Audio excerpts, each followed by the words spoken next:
I'm back with Chef Jeff Kirk and Elise Angel of the Gulfstream Cafe on this New Year's Eve, and we are talking all things sort of New Year's Day luck, traditions, drinks, and let's start down here. There's kind of a story for all of these foods here. Every one of them. New Year's is very superstitious when it comes to food, and what you eat on New Year's Day is supposed to have an outcome of what the rest of the year is going to hold.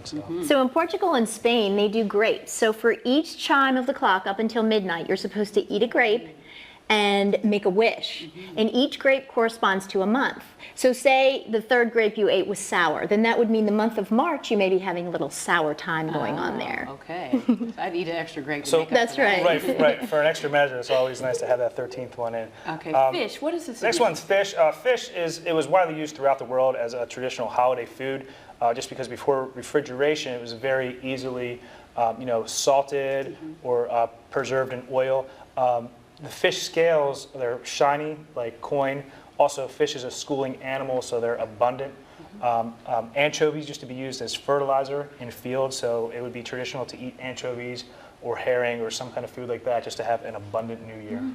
Very interesting. Okay. And of course, we have cake. Now I they love used the to, story here. yeah, they used to bake coins inside the cake. Or when you bring a cake to someone's house, you could put a coin underneath the plate.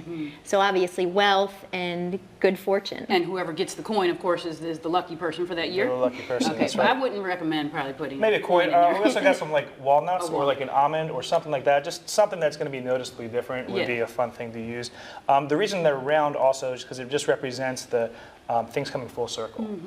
So traditionally, we would bring over a round cake or even a donut, perhaps, just to say, things are coming full circle. It's the full year. We also have some cornbread.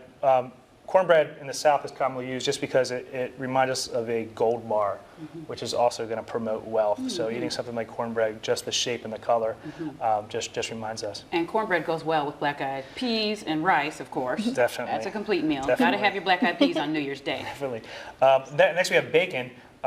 New Year's Day is really a holiday to celebrate bacon because it's commonly used in every dish. And bacon significantly has been always associated with wealth just because it's such a nice, round animal. And when a pig moves, it roots itself into the ground before moving forward, which is why pork is a symbol on New Year's Day as being a lucky food. So you'll find that in a lot of traditional dishes for New Year's.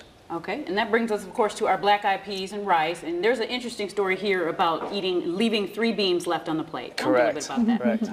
It's, what is it, our? Luck, romance, and wealth. Okay, so after you eat it, you want to leave 3 beans on the plate. You want to leave 3 beans left over.